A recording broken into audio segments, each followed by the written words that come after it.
नमस्कार, सोशल संवाद में स्वागत है। मैं शशि भूषण। आज हमारे साथ खास मेहमान हैं और इनके बारे में जितना भी हम कहें, एक इंट्रोडक्शन नहीं बल्कि कई हैं। वो एक एक्टर के रूप में, एक अच्छे इंसान के रूप में, एक अच्छे क्रिकेटर के रूप में, और वो अच्छे एक वक्ता भी हैं और एक अच्छे मार्गदर्शन भी। और मैं बात कर रहा हूँ अभिनव कांत चतुर्वेदी की, जिन्होंने भारत में जब सीरियल की शुरुआत हुई थी और जब डेली जो है आज आप देख रहे हैं, उस समय दूरदर्शन पर पहला जो सीरियल मिला था हम लोग जिनको हम जानते हैं, उससे इन्होंने जो है बॉलीवुड में अपनी हिट में शुरुआत की थी। मैं उनसे बात करूंगा, हमारे साथ दिल्ली से जुड़ रहे हैं। सबसे पहले आपका स्वागत है टाइम देने के लिए। इस मुश्किल समय में हम कोरोना काल। शशि जी, आपका बहुत बहुत अनेक आभार। संवाद का बहुत आभार कि आपने इस बहुत संकट की घड़ी से देश गुजर रहा है और समय निकालने की तो बात ही नहीं है। आपसे मेरा पुराना परिचय है एक न्यूज के माध्यम से और बड़ा अच्छा लग रहा है आप लोग कार्य करते, आपके प्रोग्राम देखता रहता हूँ मैं। और सोशल संवाद बहुत अच्छा काम कर रहा है जमशेदपुर में और अपने एरिया में। तो मैं आपको सबको नवरात्रि की शुभकामनाएं देता हूँ, साथ साथ में रमजान मुबारक हो सबको। और साथ में बातचीत की हम शुरुआत करें, इसलिए कि आपके कई परिचय हैं। आप अच्छे क्रिकेटर भी हैं, अच्छे जो है अभिनेता भी हैं। एक सवाल जहां से हम शुरुआत करेंगे, जिससे कि हम लोग जब भी आपकी बात करते हैं, हम लोग की बात करते हैं, दूरदर्शन की बात करते हैं, तो पहला जो है वो सीरियल था जब भारतीय जो है टेलीविजन में शुरुआत हुई थी 1984 में। उस समय हम काफी बच्चे थे। तो उस सीरियल के बारे में कैसे आपको मिली और आपने कैसे मतलब क्या एक्सपीरियंस रहा था उस समय, इसलिए कि पहले आप लोग ये थे जो इस सीरियल बनाए थे। सचिन जी, मैं क्रिकेट खेलता था, आपको पता है। मैं दिल्ली स्टेट अंडर 19 का कैप्टन था। विशाल भारद्वाज के अगेंस्ट यूपी से हम हार गए थे, उसी के नेहरू ट्रॉफी गुवाहाटी में, और मेरा नाम इंडिया अंडर 19 टीम में आ गया। लेकिन मेरे पिताजी क्योंकि पढ़ाते थे मॉडर्न स्कूल में, बहुत विख्यात कमेंटेटर थे अपने समय के, अभय चतुर्वेदी जी, तो अब हमारे बीच में नहीं रहे, मतलब स्कूल रूप से नहीं रहे। तो वो दूरदर्शन के कमेंटेटर थे, तो मैं दूरदर्शन AIR में पहले काम कर चुका था, एक एड फिल्म कर चुका था कैडबरी रेगुलर्स की।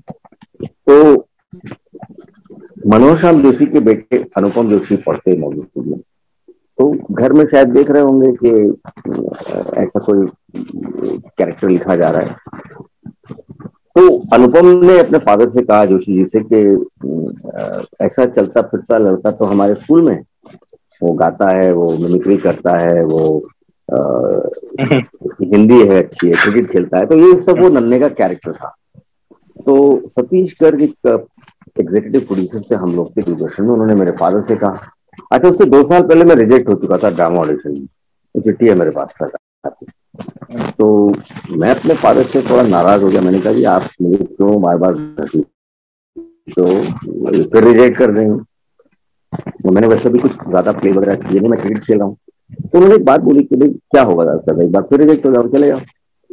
अच्छा, मैं अपने फादर की कोई बात टालता नहीं था, तो उन्होंने कह दिया, मतलब वो फिर हो गया, तो मैं चला गया। तो P Kumar Vasudev ji, Manoj Shyam Joshi ji, P Kumar Vasudev ji sir जी, वो भी हमारे बीच में नहीं, वो डायरेक्टर थे। तो ऐसे कहते, जवान जवान मुझे कुछ सुनाओ। उनके साथ क्या सुनाएंगे आप? तो गाना आता है, मैं कहाँ से आता है, कोशिश कर देता हूँ। तो क्या सुनाओगे? तो सर आपको क्या पसंद है? तो तुम्हारा फेवरेट सिंगर कौन? मुझे सर किशोर दा। बोले चलो गा के सुनाओ। जरूर है। जीवन के सफर में राही मिलते हैं बिछड़ जाने को, और दे जाते हैं यादें तन्हाई में तड़पाने को। ये गाना फाइनली बुनियाद नहीं हुआ।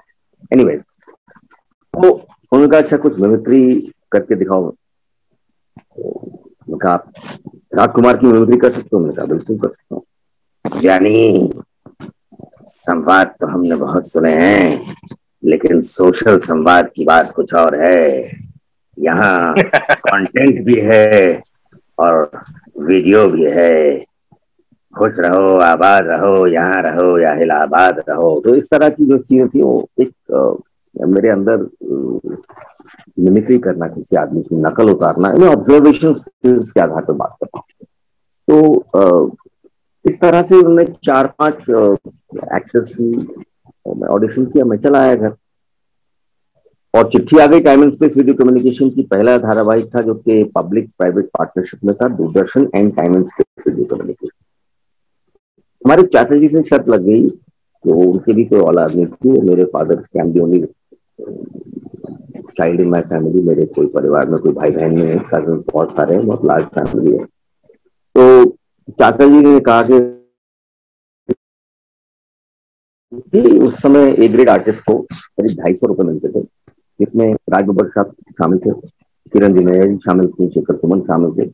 250 रुपए पर प्ले, जिसकी 14 दिन की रिहर्सल और 1 दिन की रिकॉर्डिंग होती थी। मैंने कहा जी 300 मिल जाएंगे, 350 मिल जाएंगे।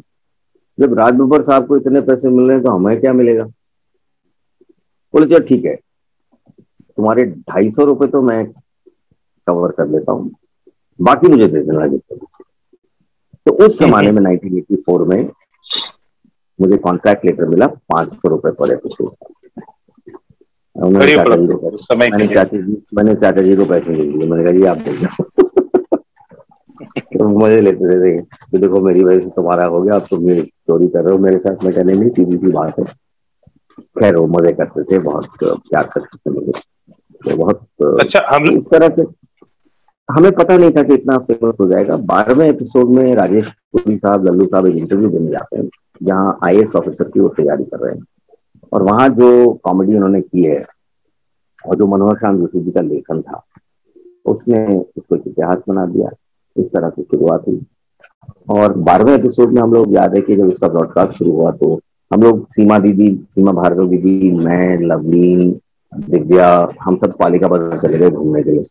तो सडनली हमारे पीछे लोग आने शुरू हो गए। अरे ये कब देखा यार, ये क्या हो रहा है? पहली बार रियलाइज हुआ जीवन में, अरे यहाँ से आदमी आ रहा है, ये तो लल्लू है, नन्हे है। तो हमको नए उस स्टार दिन बन गए। एहसास हुआ कि उस दिन, देखिए स्टारडम वर्ड को मैं एंडोर्स नहीं करता हूँ, हाँ, पर एक जिसको कहते हैं एक सक्सेस का जो पैमाना होता है काम, एक धारावाहिक का, एक टीम का, आप एक टीम के सदस्य हो, तो सभी टीम ने आके रिपोर्ट किया हिमाचल भवन में सबको कि भाई साहब ये तो वहाँ सब बवाल मच गए। तब तक सब प्रेस ने लिखना शुरू ही कर दिया था, सारे अखबार, सारे और इसमें एक दिल्ली से एक अखबार पत्रिका निकलती, फिल्मी मैगजीन, बजाज साहब निकालते थे, मायापुरी। तो उन्होंने और सोने पर सुहागा कर दिया कि उन्होंने कहा भाई पाठकों का सीधा जो है संपर्क होना चाहिए एक्टर से। तो शशि जी की 2 बातें हुई इस चीजों से। एक तो हम लोग को PhD हो गई, लेकिन जिसका खामियाजा मुझे भुगतना पड़ा वो था उसमें मेरा घर का एड्रेस छाप दिया था।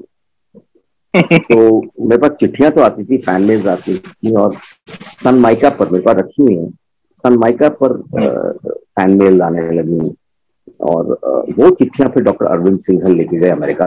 जब वो भारत आए तो हमारे फादर के स्टूडेंट है मिस्टर सुरेश गुप्ता, तो सुरेश भैया के साथ वो फ्रैंकफर्ट एयरपोर्ट से दिल्ली आ रहे थे। तो वैसे 2 हिंदुस्तानी बैठे आपस में बातचीत कर रहे हैं। तो उन्होंने कहा कहाँ जा रहे हो? बोले मैं जा रहा हूँ रिसर्च करने हम लोग से। अरे वो तो हमारे सर का बेटा है। तो अरविंद मेरे घर आ गए और डॉक्टर अरविंद सिंघल ने जाके अपना शोध किया। वो मनोहर श्याम जोशी जी से मिले, पूरी कास्ट से मिले, अभी भी मैं उनसे संपर्क में हूँ। और उन्होंने जाके यूनाइटेड स्टेट्स ऑफ अमेरिका के एननबर्ग स्कूल ऑफ कम्युनिकेशन से हम लोग पर अपनी PhD की।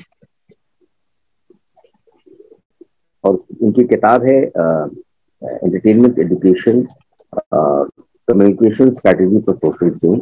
उसमें बाकायदा हम लोग धारावाहिक क्यों सक्सेस हुआ उसके ऊपर एक पेपर है, एक चैप्टर है।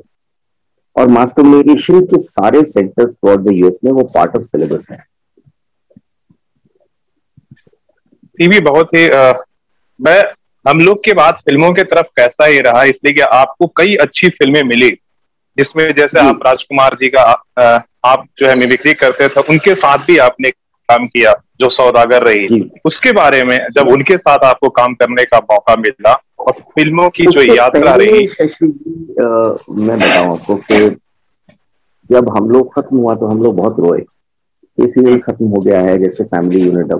अब से हम बिछड़े तो कभी ख्वाबों में मिले, जिस तरह सीखे या कोई किताबों में मिले। तो बहुत इमोशनल पूरी यूनिट, बहुत ज्यादा दुखी और एक दूसरे से बिछड़ने का एक, क्योंकि रोज हम लोग एक फैमिली की तरह रहते थे सेट्स के ऊपर। वीरेंद्र ब्रह्मचारी जी के स्टूडियो गुड़गांव में शूटिंग होती थी रात को, क्योंकि सब कॉलेज में थे, पढ़ाई कर रहे थे। मैं second year Saint Stephen's college में था और क्रिकेट भी खेलता था साथ साथ में। उधर रणजी ट्रॉफी कैंप में भी मेरा नाम आ गया। तो तीन चीजें संभालता था, थी पढ़ाई, तो मैंने अपना एमए क्रिकेट। कंप्लीट किया, क्रिकेट खेला मैं दिल्ली के लिए, अपने कॉलेज का कलर होल्डर रहा सेंट स्टीफेंस कॉलेज का, और उस समय नॉर्थ जोन अंडर 22 भी खेल रहा, और फिर सीरियल भी करता था। फिर रात को शूटिंग होती थी, करीब 8 घंटे में हम एक एपिसोड करते थे। ये सिलसिला खत्म हुआ तो फिर Manoj Joshi again was a common factor, जहां उन्होंने रमेश सिप्पी जी बुनियाद उनको मिल चुका था दूरदर्शन से, तो वो कास्टिंग करने के लिए आए। तो उन्होंने फिर दोबारा से मेरा ऑडिशन दिया। उन्होंने कहा मैंने आपका काम देखा है, तो जिन्होंने शोले बनाए, रमेश सिप्पी मेरी यूनिवर्सिटी है, जहाँ मैंने एक्चुअली फिल्म की पढ़ाई की, उनके साथ काम करने का 2 साल मुझे इत्तेफाक हुआ। और आलोकनाथ जी मेरे फादर के स्टूडेंट हैं, उनके साथ अनिता कंवर, दिलीप ताहिल, सोनी राजदान, किरण जुनेजा जो उनकी वाइफ हैं, किरण जी, कृतिका देसाई जो मेरी वाइफ बनी, विजेंद्र घाट के जो मेरे फादर का जिन्होंने रोल किया, कामिया मल्होत्रा जो मेरे साथ हम लोग में मिलते हैं, कमलजीत सिंह, कुप्पू भैया, मजहर खान, अब जो नहीं रहे। तो एक बहुत बड़ा किस्सा, एक धारावाहिक जो, अगर हम लोग ने कहूँ कि भारत को साइंस किया, तो पाकिस्तान को भी बुनियाद में अपने, मेरे पास बहुत सारे फैंस हैं जो वहां से भी हैं, जो बराबर उसको देखकर उसे सराहते रहे। तो मुझे बॉम्बे शिफ्ट किया, मैं पहली मरतबा बॉम्बे गया और मैंने कभी ये शहर देखा नहीं था। लेकिन मेरे फादर ने मुझे एक शर्त पे जाने दिया बुनियाद करने 1986 में, कि मुझे आके अपनी एमए कंप्लीट करनी पड़ेगी। तो यूनिवर्सिटी में अटेंडेंस उस समय इतनी वो नहीं होती थी, तो मैं एग्जाम हुआ और वहां से फिर मैंने अपनी एमए की डिग्री हासिल की दिल्ली विश्वविद्यालय से, हिस्ट्री में, इतिहास में। और फिर मुझे वापस गया, विवेक वासवानी ने मुझे अपने सीरियल नई दिशाएं में सम्मिलित किया। और उसका एक बड़ा मजा था कि विवेक वासवानी जिन्होंने शाहरुख खान को लॉन्च किया, विवेक एक धारावाहिक बना रहे थे नई दिशाएं, और नई दिशाएं में जो हमारे कैमरामैन थे नदीम खान, उन्होंने मेरा नाम फिर जाके रमन कुमार को सजेस्ट किया। तो मैं पहला टेलीविजन एक्टर था, मैं फिर स्टार शब्द का प्रयोग नहीं करूंगा क्योंकि मैं स्टारडम को एंडोर्स नहीं करता हूँ। एक्टर वो करता है, स्टार फिर इधर उधर हो जाता है। अगर अमिताभ बच्चन जी हो तो बात अलग है, या आमिर खान हो तो बात अलग है, सलमान खान हो तो अलग बात है। बहुत अच्छे अच्छे, आज राजकुमार राव, कल मैं अभिषेक बच्चन की फिल्म देख रहा था, बहुत धमाकेदार फिल्म आई है the big bull, Harshad Mehta scam के ऊपर फिल्म आधारित है। तो पहला टेलीविजन एक्टर जिसको एक फुल लेंथ फीचर फिल्म मिली, पर्वत के उस पार, जो कयामत से कयामत तक के साथ रिलीज हुई थी। कयामत से कयामत तक चल गई, मेरी फिल्म पिट गई, फ्राइडे को लगी, ट्यूजडे को उतर गई। तो इतनी अच्छी इंडस्ट्री कि वो लोग वहां पर लोगों को जब पिटे हुए घोड़े पे दाव नहीं लगाते। तो क्योंकि मेरा बिहेवियर बहुत अच्छा था, मेरा आचरण बहुत अच्छा था, तो रमेश सिप्पी जी ने मुझे फिर दोबारा से भ्रष्टाचार फिल्म में लिया, जिसमें मुझे रेखा जी, मिथुन चक्रवर्ती, रजनीकांत साहब के साथ मेरे 3 सीन थे उसके अंदर। अंजना मुमताज मेरी मदर बनती है, जो बुनियाद में मेरी माँ बनती है, और मेरे ऑपोजिट शिल्पा शिरोडकर, एक जो पहली फिल्म थी अनुपम केसर से, उसमें तो अनुपम भाई के साथ काम करने का मौका मिला। उस फिल्म में एक गाना है, तेरे नैना मेरे नैनों से मीठी मीठी बातें करते हैं, which is got about 35 million hits. और लक्ष्मीकांत प्यारेलाल जी का म्यूजिक आज भी उसके बहुत फैन फॉलोइंग है। मेरे एक फान वाला है मोहित अग्रवाल दिल्ली में, वो 5:30 बजे वो गाना लगा देता। मैं कहता तुझे कोई और गाना नहीं मिलता? बोले नहीं भैया, ये गाना मुझे बहुत पसंद है। मैं लगा भैया ठीक है। फिर दूसरी फिल्म थी योद्धा, राहुल रवेल जी के साथ, सनी देओल, संजय दत्त, संगीता बिजलानी, डैनी लंगोटा। फिर मैंने एक फिल्म की जीवन एक संघर्ष, अनिल कपूर, माधुरी दीक्षित के साथ, राखी जी, अनुपम खेर, और that was directed by mister Rahul Rawail again. फिर मैंने एक फिल्म की सूर्यवंशी, सलमान खान, अमृता सिंह के साथ, Sheeba was my heroine in that film. And Amrita Singh और मैं क्लास 1 से 12 तक एक क्लास में पढ़े, मॉडर्न स्कूल खंबा रोड, मॉडर्न स्कूल। तो दिल्ली वो भूत प्रेतम कहानी थी। उसके बाद मैंने एक फिल्म की बाज, गोविंदा के साथ, गोविंदा वसवनम के साथ, उसमें मेरा बहुत अच्छा रोल था। तो पहली बार सीटियां कैसे बजती हैं हॉल में, वो मैंने देखा बाद में, जब मैं एक सीन है जहां पर मैं वो अरेस्ट हो गया पुलिस से, देवा, और मैं जाता हूँ वहां पे दाह संस्कार करने के लिए, और पीछे एक टॉर्च मेरे हाथ में है, सामने पुलिस खड़ी है, वो फिल्मी स्टाइल में पूरा कहानी।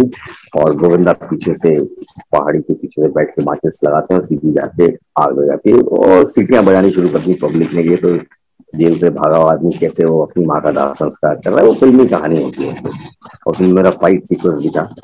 तो मैंने चीची से कहा, मैंने कहा चीची देखो यार, मैंने आज तक कभी फाइट सीक्वेंस नहीं, क्या बात कर रहा तूने आके फाइट सीक्वेंस नहीं किया? मैंने, हाँ। बोले तो सुभाष जी को बोला, एक सुभाष डायरेक्टर थे उसके, तो सुभाष जी इनको कोई फाइट का सीन दो ना। तो उन्होंने फिर फाइट का सीक्वेंस बनाया। मेरी बॉडी बड़ी क्रिकेटर की, तो उन्होंने बिल्कुल मार्शल आर्ट्स की तरह उन्होंने फिर सीक्वेंस किया। और फाइनली हम लोग क्रिकेट खेलते थे, टॉम ऑल्टर साहब की team, MCC match cut club. तो एमसीसी की हमारी रेगुलर प्रैक्टिस होती थी, जिसमें हम लोग सब स्ट्रगलिंग आर्टिस्ट थे, जिनका पैसा ऐसा नहीं होता था, वो सारे जाते थे और अपना क्रिकेट खेलते थे। तो नसीर भाई, नाना पाटेकर, मैं, प्रदीप सूरी जी, उनके साउंड रिकॉर्डिस्ट, एफटीआई के राहुल रवेल जी के, तो एक टीम बनाई गई। तो उसमें अशोक घई जी थे, सुभाष जी के भाई। तो मैंने उनसे कहा, मैं सर सुभाष जी से मिलवा तो दीजिए एक बार। बोले सर मैं बात करता हूँ, उनसे मिलना बड़ा मुश्किल होता है। मैं बात तो करा दीजिए एक बार। तो सुभाष जी से मिलने गया मैं रहता था माउंट मेरी रोड में, मेरे घर के ठीक सामने जैकी श्रॉफ रहते थे, जो भी दादा मेरे बहुत से बड़े भाई हैं, आज भी आपके मेरे रहते हैं। फिर उन्होंने, सुभाष जी ने मुझे, बहुत एक इंटरेस्टिंग हाथ इवेंट हुआ जहाँ उनका बर्थडे के दिन वो फिल्म लॉन्च करते नहीं, तो मुझे इनवाइट किया गया उस पार्टी में, लीला में, मुझे अभी भी याद है। तो दिलीप साहब खड़े थे, तो उन्होंने, सुभाष जी ने मुझे बुलाया, लेकर आइए, और दिलीप साहब से कहते हैं कि दिलीप साहब ये राजकुमार साहब के ग्रैंडसन का रोल कर रहे हैं अभिनव चतुर्वेदी। तो मैंने उनके पैर छुए। तो उन्होंने कोई अनाउंसमेंट नहीं की, उन्होंने सिर्फ दिलीप साहब सौदागर की बात कर रहे हैं, सौदागर की बात कर रहा हूँ, दिलीप साहब को बताया कि मैं ये रोल कर रहा हूँ। तब तक मुझे मालूम नहीं था। बोले जाओ, go and tell the world that you are doing that. और मैंने कहा फिर भी मैं वेट करता हूँ, क्योंकि जब तक फुल अनाउंसमेंट मुक्ता आर्ट्स की तरफ से नहीं आ गई, तो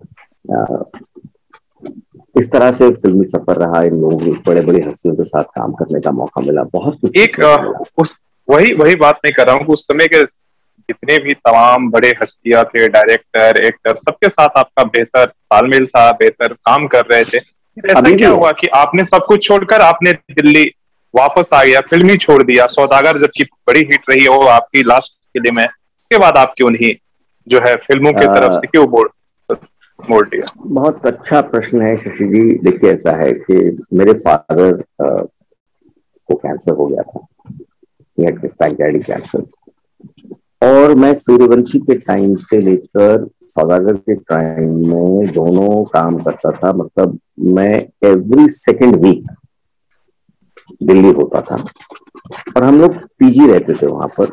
अपना खाने का ठिकाना नहीं, अपना रहने का ठिकाना नहीं, अपनी मेडिकल सुविधाओं का ठिकाना नहीं, क्या करेंगे, कैसे करेंगे, कहाँ जाएंगे, क्या करेंगे। तो मुझे डिसीजन, इधर मेरी मदर मुझे चिट्ठियां लिखें, मोबाइल फोन तो होता नहीं था कि भाई बात कर लें, लैंडलाइन होती थी। तो मुझे फोन आया कि भाई उनकी तबीयत खराब हो रही है, इधर मैं काम कर रहा हूँ, स्ट्रगल कर रहा हूँ। सुभाष जी कह रहे हैं तू, मैंने उनको असिस्ट करना शुरू कर दिया। तो मेरे सिर्फ 5 सीन्स थे पूरी फिल्म के अंदर।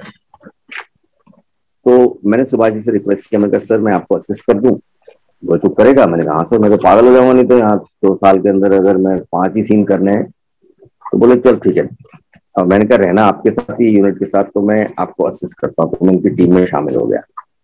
तो एक दिन हम लोग महाबलेश्वर में जब क्लाइमैक्स शूट कर रहे थे, तो सुभाष जी अपने बाल नोचने बिल्कुल नहीं, क्या हो गया? बोले क्लाइमैक्स लिखना है, बहुत परेशानी हो रही है। तो मैंने अपना सजेशन उनको दी, जो उन्होंने माने। और फिर मुझे अचानक सौदागर जब उसकी डबिंग खत्म हो गई, तो मैंने सुभाष जी से कहा मुझे सर दिल्ली वापस जाना है। फिर मैं सलाह मशवरा करने के लिए रवीना टंडन के फादर के पास गया, रवि टंडन अंकल के पास। तो रवि अंकल और मेरे फादर आगरा यूनिवर्सिटी में साथ पढ़ते। तो उन्होंने मुझे कहा कि देखो अभी तुम छोटे पेड़ हो, तुम दिल्ली जाके वापस लग जाओगे। और अभय को मैं जानता हूँ, वो बॉम्बे को एडजस्ट नहीं करता। My father was a very simple person, बहुत ही साधारण व्यक्ति था उनका, और बहुत ही ऑनेस्ट आदमी, बहुत ही समृद्ध आदमी, बहुत एजुकेशन के मामले में पैसा तो होता नहीं था एजुकेशन में। मेरी माँ भी पढ़ाती थी मॉडर्न स्कूल 12 खंबा रोड में, थे वो ज्ञान भारती स्कूल की प्रिंसिपल बन गए। और तो मेरी शादी नहीं हुई। तो मुझे एक बहुत बड़ा डिसीजन लेना पड़ा कि मैं दिल्ली आया वापस, अपना बोरिया बिस्तरा बांध के। सुभाष जी मुझे बहुत गुस्सा हुआ है कि पागल है, कुछ जा रहा है। मैंने सर देखिए ऐसा है कि लोग आते हैं मेरे साथ आगे जाने के लिए, पीछे जा रहा, देखो खूब गालियां पड़ी मुझे, डांटते भी थे सुभाष जी, प्यार भी बहुत करते। तो फिर उन्होंने वहां से, जब मैं दिल्ली आ गया, तो सौदागर का जब प्रीमियर हुआ, तो मुझे फिर उन्होंने इनवाइट किया। उस दिन मेरे फादर को 102 बुखार, मेरी मदर को 102 बुखार। बोले, मेरी मदर से उन्होंने बात की कि बहन जी बहुत अच्छा काम किया आपके बेटे ने। और दिल्ली में श्री फोर्ट ऑडिटोरियम में उन्होंने सबसे पहले मुझे आमंत्रित किया कि दिल्ली आपके शहर का बेटा है जिसने बहुत अच्छा काम किया है। जहाँ हालांकि जबकि दिलीप साहब पीछे थे, राज साहब थे, सारी पूरी कास्ट थी, स्टार कास्ट थी, मनीषा थी वहाँ, मनीषा कोइराला के बड़े भाई का रोल किया। तो एक निजी कारण से, जिसका मुझे कोई रिग्रेट नहीं, क्योंकि माता पिता की सेवा करना मेरे हिसाब से शशि जी सबसे बड़ी चीज है, क्योंकि हमने भगवान को कुछ देखा नहीं। अगर हम सेवा भाव से उनको सेवा करें तो एक आत्मिक संतुष्टि में, पर बहुत सारा पैसा होता लेकिन मेरे माँ बाप की मैं सेवा नहीं कर सकता। तो एक अंतर्द्वंद जो एक व्यक्ति के अंदर चलता है, उससे शायद मैं महरूम रह जाता। तो फिर मैंने इसके लिए, मुझे इंडिया टुडे ने 30 best characters of Indian history में शामिल किया। उनके जब मेरे फादर का देहांत हुआ 2006 में, काफी लंबी prolong illness of pancreatic acid, तो तब मेरी शादी हो गई थी 1991 में। दिल्ली आके फिर मेरी वाइफ नंदिनी चतुर्वेदी इंदौर से हैं, और शादी के 1 साल बाद ही मेरा बेटा हो गया आयुष्मान चतुर्वेदी। और फिर हम लोग यहाँ सरिता विहार शिफ्ट किए, यहाँ मेरी बेटी हुई नव्या चतुर्वेदी। तो एक भूरा भरा पूरा परिवार देख कर गए वो। और उनको इस बात से बहुत टेंशन होती थी कि तुम फ्रीलांसिंग क्यों करते हो, तुम नौकरी क्यों नहीं करते। मैं क्या कहूँ, नौकरी करने के लिए मुझे कोई सीरियसली लेता ही नहीं था। हर आदमी जहाँ निकलूं, और भाई साहब आपकी अगली फिल्म कौन सी आ रही है? आज ही की बात है, अतिशयोक्ति नहीं है। मैं गया किराने की दुकान में, कल दिल्ली में 2 दिन का लॉकडाउन है वीकेंड का। तो महाजन साहब कहते हैं, मुनीश महाजन है, महाजन स्टोर हमारा सी ऑप्शन में, कहते हैं भैया पिक्चर कौन सी आ रही है? मैंने देख तो रहा पिक्चर कौन सी चल रही है, सब मास्क लगाए घूम रहे थे। तो मैंने कहा इसी को बना देते एक पिक्चर। बोले आप, सब मजे लेते, सबसे मिलता रहता हूँ, हमारे सब्जी वाले लोगों का आज भी इंतजार है कि आप फिर से फिल्मों में वापसी करें। वापसी को लेकर क्या प्लानिंग है? क्या फिर से आप, इसलिए कि अभी कुछ दिन पहले आपको पिछले साल देखे ITA अवार्ड मिला लीजेंड कैटेगरी में, उसके साथ आपको शशि रंजन और अनु रंजन, यहाँ मैं रोकूंगा शशि जी, आपको क्षमा चाहता हूँ। शशि रंजन जी और अनु रंजन जी का एक दिन फोन आया, वो मेरे लोकल गार्जियन थे बॉम्बे में, कि तुझे इंदौर आना है। अच्छा, मुझे नहीं पता था कि किस लिए आना है। मैंने कहा इंदौर तो मेरी ससुराल है। शशि भाई क्या बात कर रहा है? हाँ जी मेरी ससुराल है वो। और फिर तो नंदिनी को लेके आना। अच्छा मैंने कहा किस लिए बुला रहे हो ये तो बता दो, तू आ तो सही। अच्छा मैंने कहा मैंने कोई काम नहीं किया, आप मुझे क्यों बुला रहे हो? बोले हम नहीं जानते, तेरा टिकट करा दिया, तेरा होटल मैरिज में इंतजाम है, तो आ जा, हम तुझे वहीं बताएंगे क्या करना। तो मैं और नंदिनी पहुंच गए। तब शशि रंजन ने, महिमा चौधरी वगैरह सब बैठे थे, हम लोग ब्रेकफास्ट कर रहे थे। तब उन्होंने मुझे बताया कि शाम को आप जनाब को लेजेंड्स कैटेगरी में अवार्ड मिल रहा है। मैंने कहा मतलब लेजेंड्स कैटेगरी में आपने फाइनल